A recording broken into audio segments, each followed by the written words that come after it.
Hey, Big Dave the Middle-Aged Gamer here with the final guide in the Diablo guide series for Diablo 4, and this is the newbie guide, the guide to the basics to get you started.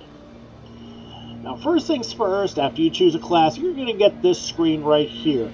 This is the world tier. It's difficulty. Exactly. If you've never, ever played a Diablo game before, you want to go with World Tier 1, okay? It gives you a feel for how the game goes, and you're probably going to get bored with it real quick and want to switch to World Tier 2. We'll get to that in a bit. World Tier 2 is Veteran. If you've played Diablo 3 or 2 or hell even 1, you're probably going to be more comfortable with this. Or if this is not your first character in Diablo 4, well, you should definitely be going with this. And that's where I'm going to be going. So, we're going to hit start. Freeze. And once you get control after the opening cutscene, you're going to be able to move and kill and do all sorts of weird, crazy things, and boy, this is too loud.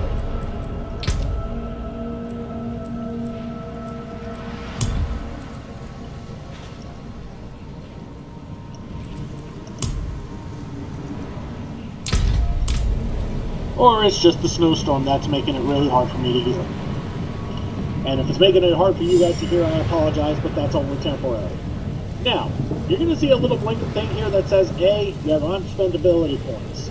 If you've played along, and this is not your first character, chances are you will have this. But if this is, you're not going to have the ability to put points in immediately, and you're going to be stuck with a basic attack. Sucks, but what are you going to do? And you're not going to have 7 potions like I do, because I played for a bit. You're going to have 4. I think. Yeah, 4. Alright, but for the purpose of this, we're going to spend my points.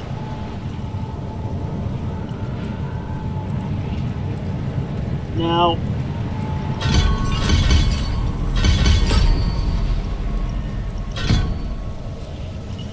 I'm just going to do a ton of damage and increase my attack speed a bit more.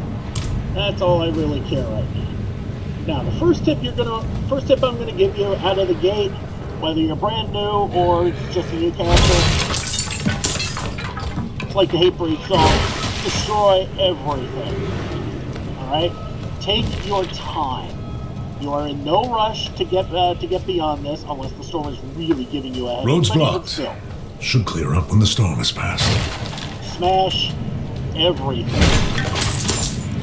Alright? Just take it slow.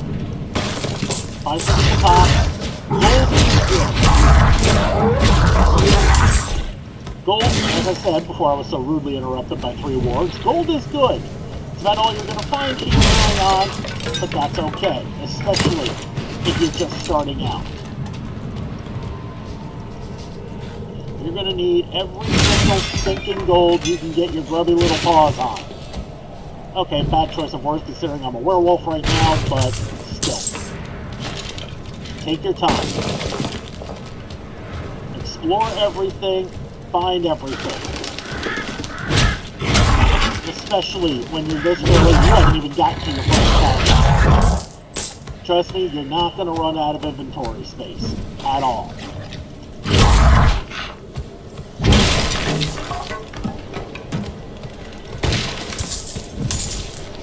Alright, even if you're just starting out and you don't even have any abilities, you're just doing that basic attack, you're going to be fine. Only exceptions are if you're a necromancer, you're going to have a skeleton with you, or if you're, I think if you're the sorcerer, you have a spell with you, if I remember right, should be right, but even still, the very basics that you have, you're going to be just fine. Alright, these things are so easy. I mean, they're meant for absolute newbies who've never played this game. And that's the whole point. Get your feet wet, whether you're a complete newbie, or you've played it about 4,000 times. it doesn't matter. Find everything.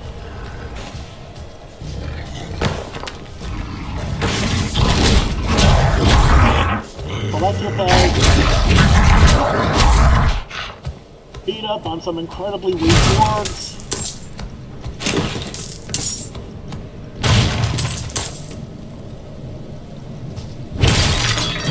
Now I'm going to teach you guys another thing here. We're going to look at my inventory real quick, okay?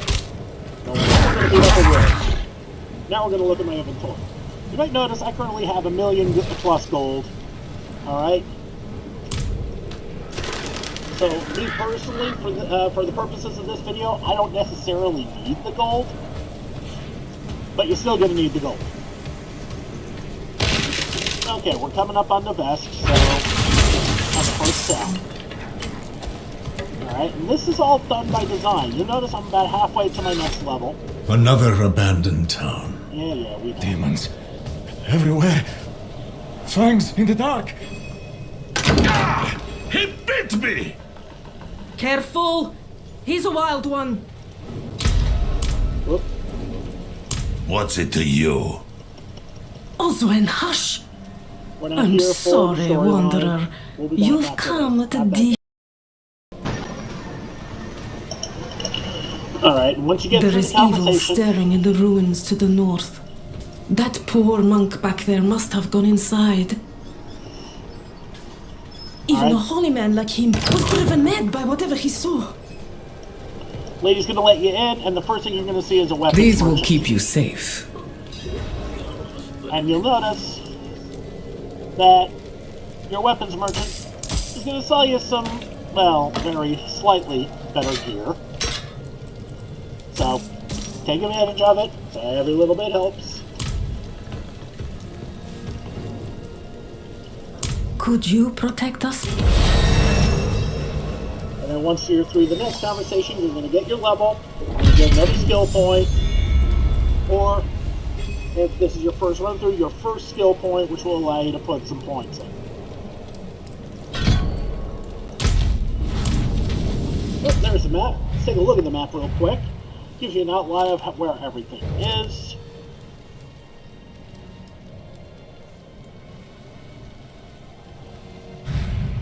So we're going to do that. So after you get a rough idea of just where you're at in the world, you're going to move on to the next area as part of the main quest. And a little tip: anytime you're in a special area for the main quest, explore, explore, explore. Chances are you're only going to be there once. Take every advantage that you can of it. The overworld like this, well, once you're past through the tutorial phase, it's not so much, otherwise you'll be there forever, never get anywhere. And there you go, our first pair of shoes. Well, our first improved pair of shoes? Yes, improved pair of shoes.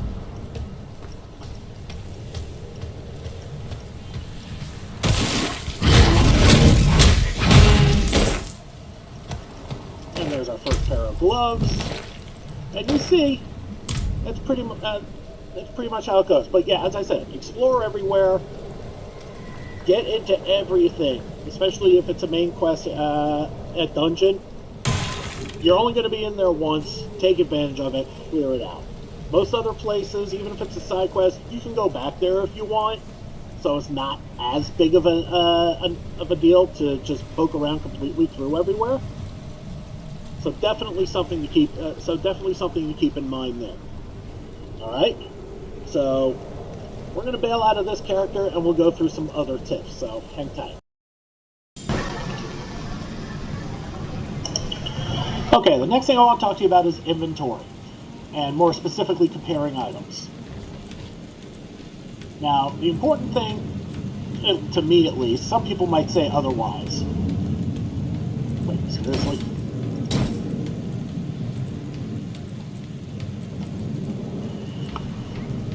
Alright, but the thing to me is that rarity matters, okay? Each step in rarity for an item gives you more and more abilities, and they add up a lot, okay? Normal items aren't going to give you any abilities, just armor or damage. Blue items, which are magic, only give you like 1 or 2 abilities. Then you have rares, which give you a fair amount, and can be improved into legendaries at the occultist. We'll go over those late in a bit. Actually, the game does. Actually, don't even. I'm not going to bother with that because the game does a really good job explaining each merchant. But that's not neither here nor there.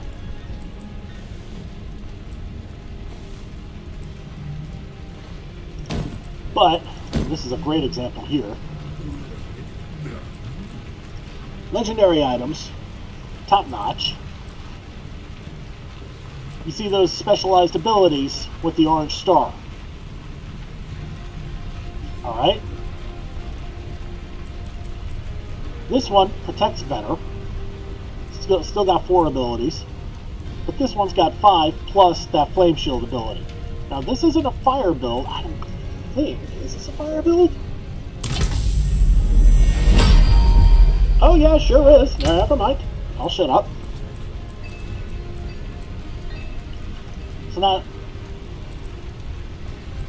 So most definitely, you're going to want to stick with the legendary items, even if you have something a little lower tier that's got a big plus at the end of it.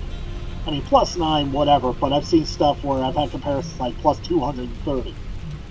Still not going to take it because it's not going to have those extra things that are going to really cinch in a win. Now, granted, for that it was for my necromancer and it was a focus as opposed to a shield, but that's neither here nor. Actually, no, that kind of is here and there. That's defense versus offense, and I prefer to be able to stay alive longer. As you saw with my necromancer build, and my necromancer guide, I preferred to stick with the a minions build, and having 11 things follow me around means I don't really need to do much. So just stay alive in case I get attacked. That's the important thing. But anyway, but you got the rough idea. Always stick with the rarer items. Legendary best, then rare, and then your magic, and then your normal. As you can see, that's kind of piddly. Just armor, nothing else. But with that, you know, armor aside, let's just say that this was a lower armor. Look at all those abilities I'd be passing up on just for protection. Not worth it. Always go with the rarer goodies. You can always improve them at the smith or at the jeweler to increase the item power, which will improve your abilities a little bit and also your armor. So definitely keep that in mind. Okay, so that's inventory right there. Your gear. That's always good. Looking at your inventory slots, it takes everything has the same weight ratio. Like chest armor is going to occupy 1 slot, just like a gem is going to. Even though there's an obvious size difference, that's okay. Gems stack, armor obviously doesn't. But point of the matter is, how many spots do you have here? 4, 5, 6, 7, 8, 9, 10. Oh, really, 11? Yeah, 11. So you got 33 spots altogether to carry stuff with. That's just for equipment. If you have consumables like potions or some special keys that you can buy from the gambler, those will go here. Quest items will go here, and any assets you get from dismantling, that's, again, when you get to level 10, you get a thing on the blacksmith on... Actually, no, wait, these are aspects. Never mind. Level 25, that's the occultist. You're going to get a whole tutorial quest about how the occultist works. So when you get there, you'll get there. Or if you go through a dungeon and get your own aspect first before that, you'll get that quest then. I don't really need to go over that with it because the game does a good enough job covering the bases on that. That's perfectly fine. And we're going to get to another thing here. Okay? If you look up here, you'll see where it says Renown and certain things that I've explored, right? Well, if you hit W for rewards, okay, you'll notice that you'll have 2 tabs for each level, for each spot. You get Renown from finding waypoints on the map, from conquering a stronghold. Word of warning, those things are really tough. Completing side quests, discovering new areas on the map, completing side dungeons, or finding what's called an altar of Lilith. As you get along in the game, the game will give you an easy one to find. You can't miss it. And each new altar you get will give your characters a permanent bonus. For each character you have onto your account, and future characters as well. So really nice to find. Side dungeons give you aspects, which I just really briefly touched on. Areas discovered, areas that's clearing the map. Let's be honest here. Side quests are side quests. You know how those go. Strongholds are always going to be 2 levels above you and really tough and have a disgusting boss at the end of it. So word of warning before doing it, but there are some instances where you're going to have to go through it. Or you're going to have to go through one to get a certain to get something done. Druid, I'm talking to you. And waypoints are basically the spots where you can fast travel in between. Where are we? You see right here, here's the waypoint for Karagar in Skosklin.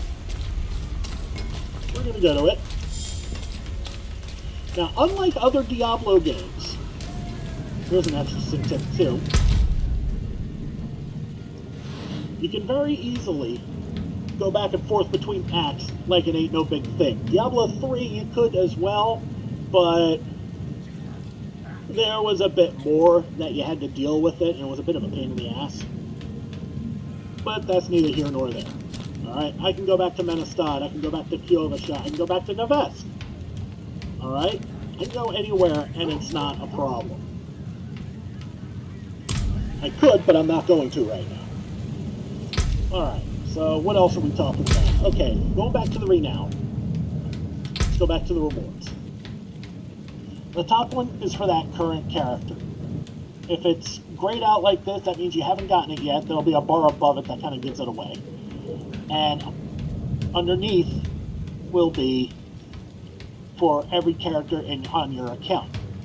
Alright, so you notice this one's checked off. That means every character that I have will get an extra skill point. And that's where I get all those skill points at the beginning, when you saw at the beginning of this video. Alright, you also get extra potion capacities and so on and so forth. However, you get to a certain point where to get further renowns, you have to advance your difficulty. And we'll get to that in just a sec. I did touch on that and how to adjust it in-game. Alright? So maybe I will have to take that. Alright, we'll get to that in just a bit. But in order to get to this, you have to get to World Tier 3. In order to do that, you have to finish the campaign. Guess what I haven't done yet? Alright? So, it's a great way to make future characters strong. Is by doing a lot of little things. So don't just rush through the campaign. Alright? Now, speaking of the world tiers, there is a spot in Kyovasha, the main city in the first act, where basically the tutorial ends. And it's easy to get to from the Way Shrine. It's just up this road here. And here it is, the World Tier statue. If you click on it, it'll allow you to change your difficulty. I can make it easier if I really wanted to. Alright, now if I wanted to get to Nightmare, it'll give you the requirements as to what you need. Unlocked by completing campaign and Cathedral of Light capstone dungeon in Kyovasha, World 2 veteran. Recommended for levels 50 to 70. Sacred items and unique items can drop. Nightmare sigils can drop in unsealed Nightmare dungeons. Hell tides can appear across Sanctuary, and champion monsters with damage resistance auras can appear. More enemy details. Enemies are more formidable. Monsters give 100% increased experience. Monsters drop 15% more gold and overcome 20% resistance. And then you get the Torment, which is World Tier 4, for those at level 70 plus, unlock by completing the Fallen Temple Capstone Dungeon in Northeastern Dry Steppes, World 3 World Tier 3 Nightmare. You get new ancestral items and new unique items that can drop. Enemies are more fearsome, give 200% increased experience, 15% more gold, and overcome 40% resistance. What that means is that if your resistance is in the is 40% or higher, is 40% or less, you have no resistance. That's what that means. Like Nightmare World Tier 3, same thing. You have 20% resistances, yeah, you got none. It's what it means. And if you got 0% resistance, does that mean you have minus 20% resistance? Possible. Get those resistances up, people. Alright, so that is how to change world tier in-game. I did say I would cover that. Alright, is there anything else I need to touch up on here? Alright, you look on the map, that's an altar of Lilith that I've already claimed.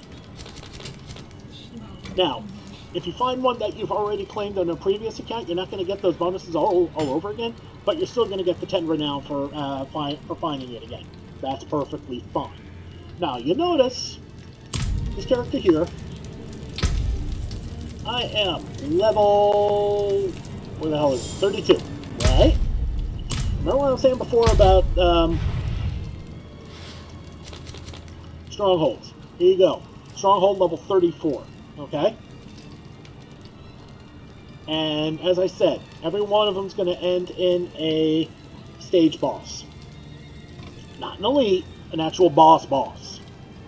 When you go through the ruins in the north of Nevesk, at the very end of it, you'll get to your first stage boss. And yeah, he's gonna be a lot harder than anything you've fought through the rest of the dungeon. That's the whole point of a boss. But in this case, you're not only going to be fighting one, you're going to be fighting one that's 2 levels up on you, which means he's going to be even stronger than you are, which is a hell of a slog. Not impossible, but oh boy, you're not sure you're going to want to really do that. Okay. So that is that. And